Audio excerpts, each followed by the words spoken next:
Hey guys, it's Brianna again. I wanted to make another quick video today. Um, I decided to start making Monday through Thursday different topics for the days of the week. So Monday is Mental Health Monday. So it's a nice double M there. So today for Mental Health Monday, I wanted to talk about how having a fuller life can give you a freer mind. Um, and I have noticed in my own life that when I have a lot of time on my hands, I can kind of go into thought overdrive. So that's the main topic of today. So I think, excuse me, when we have so much time, uh, our minds are really creative. And Kyle Cease talks about this too, where when we have our mind is not occupied with something else, it'll find really creative things to do to keep itself occupied and to think about something. And so it'll think about like problems to solve, or, which is not a bad thing, but it can be stressful and sometimes counterproductive to be thinking about a problem and constantly be worrying about it and stressing your body out. And especially if there might not be anything you can particularly do about it. So, yeah, I think that when, especially certain personality types,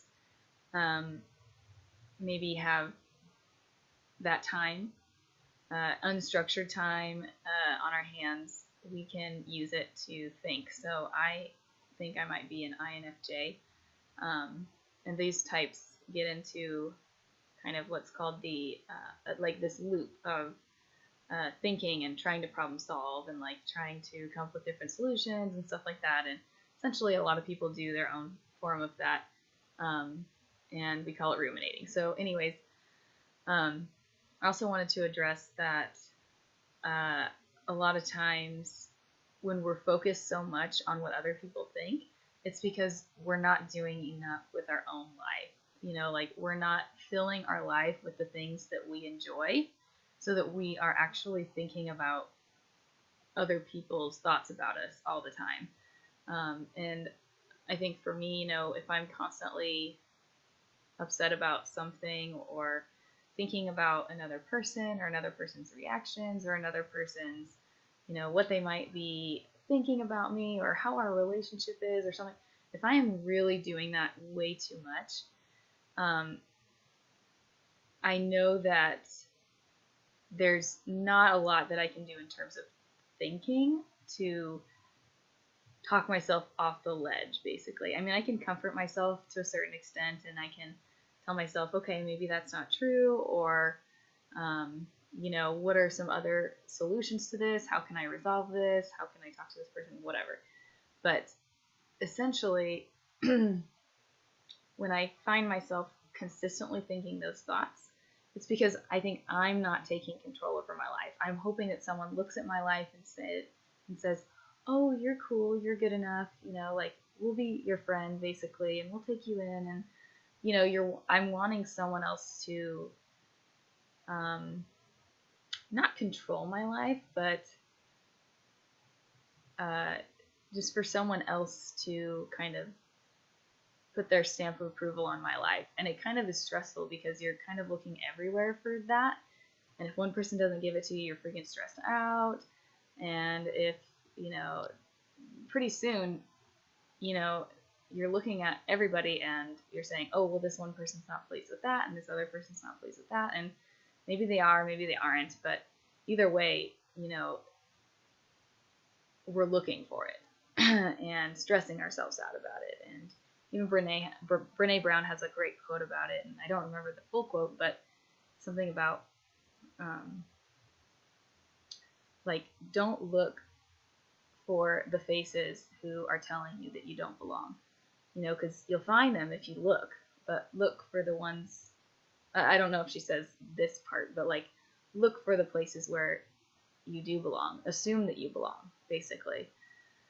Anyways, that kind of was related, but kind of not. But we're kind of looking in that direction. We're looking for other people's approval, and we're constantly maybe ruminating or mulling about, worrying about something, or is this right, or am I making the right decision? Is everybody going to be happy with this? And or like, why did they do this thing? Why did she say this thing? Why did he not respond to this? And I found myself worrying so much about all of that, and and I still do. And so that's why I think that what I want to start doing is creating a fuller life. I think I want to fill up my days and my time with stuff that I enjoy and things that are authentic to me, to where I can feel good about stuff. It's like, if someone doesn't respond to a text, I don't want to just be like sitting in my room thinking, why aren't they responding? Or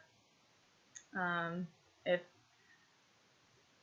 I don't know, I'm tired of analyzing everything. I'm really tired of it. It sucks. And to a certain extent, I've learned to let it go, and maybe you have too. But at the same time, there are better things to fill our brains with, and our space and our time and our energy with. So I wrote a few things down. One that I think I should have led with is this. So we don't fight fire with fire, like in the real world. So I know it's a little euphemism, is that the word? But we don't fight fire with fire. It doesn't work. And so why would we fight thought with thought? Why would we just combat these two things of, like, they're both kind of nothing in reality. So I think there are stronger forces and more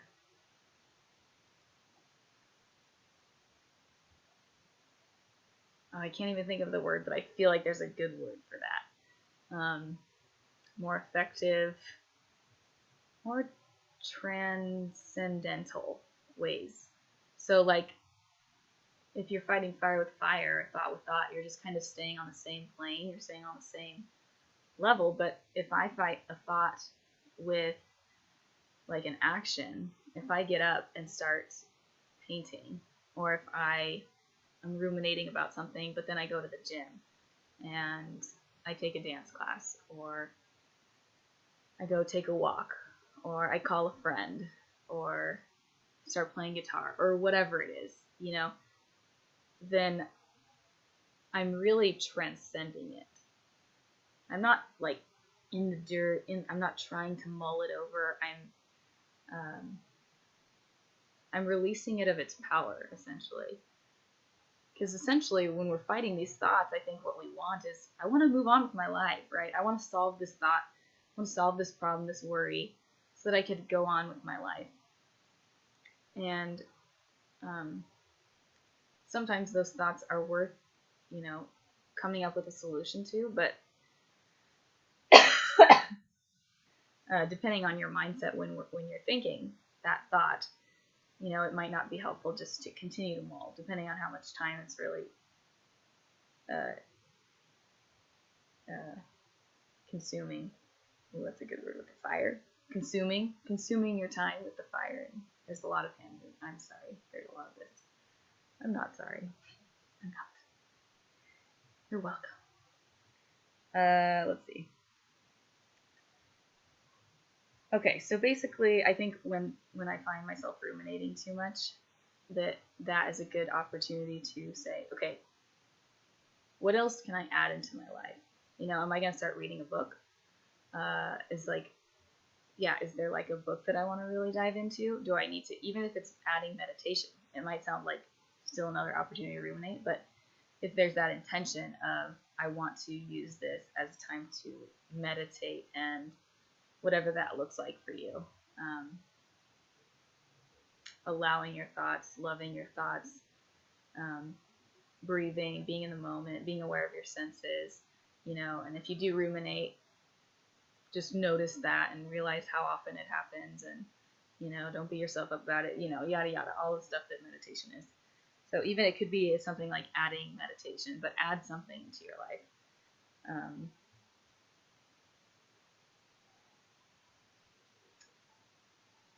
So basically, you're making your life so full that there's no room for the bullshit.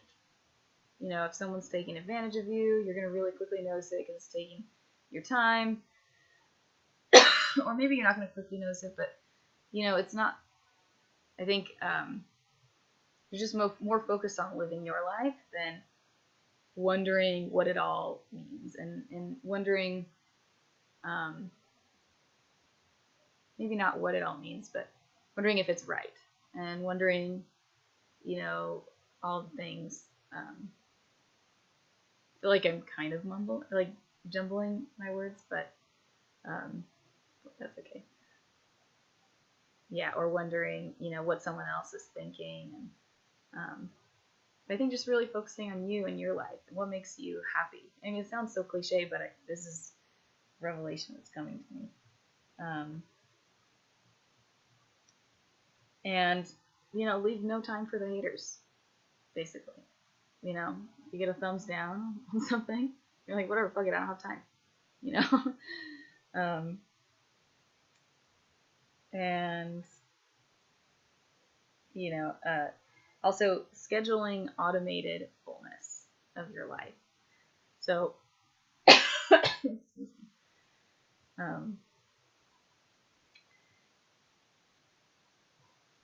so if that means every Saturday you're doing this, like you have spin class, or you have, I was going to say Jamba Juice, but I meant Zumba class. You could also get Jamba Juice every Saturday. That'd be pretty cool. Yeah, or every Monday you have time with friends and you go out and you do something, a scheduled time. Or, every whatever day you choose, you have, you go spend a little time with your family. Whatever those things that are important to you, putting them into your life, scheduling them into your life, and just leaving no room for anybody else's opinion about it, because it's your life. And that might have sounded a bit like a, but like a defensive outlook or something. But I think it comes from a place of really you're allowing also more people to come into your life. You're not just, saying, I don't give a fuck what you think, I don't care.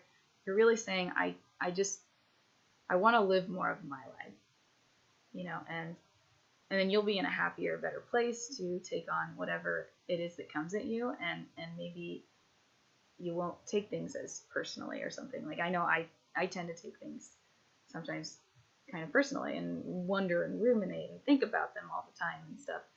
But I think, if you're just really doing what makes you happy, I would say, look at those things more and fill your time with those. And the people that will come into your life are going to be people who also enjoy those things, and who, and I think on a little bit of a law of attraction terms, people will be attracted to you, seeing that you're living your life. And also I would say those things that make you happy, invite other people to do those. This is not like a solitary journey. It's not like, okay, I'm going to do all these things that make me happy, but, nobody else is going to join me. But I think, open your arms to those people, and open your